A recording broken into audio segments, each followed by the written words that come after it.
Can milk and curd be consumed together?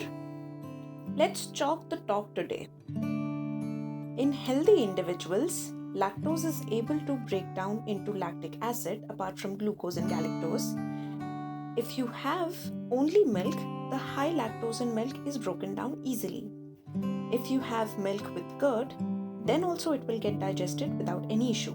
But in lactose intolerant people, this lactose is not able to get converted or broken down. So if you would have only milk that has lactose, it will cause digestive issues.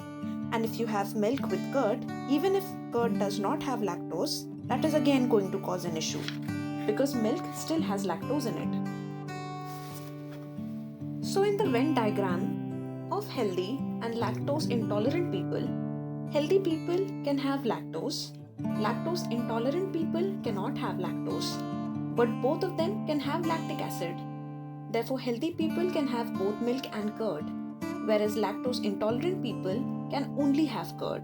They cannot have milk either individually or with yogurt. It will cause them digestive issues.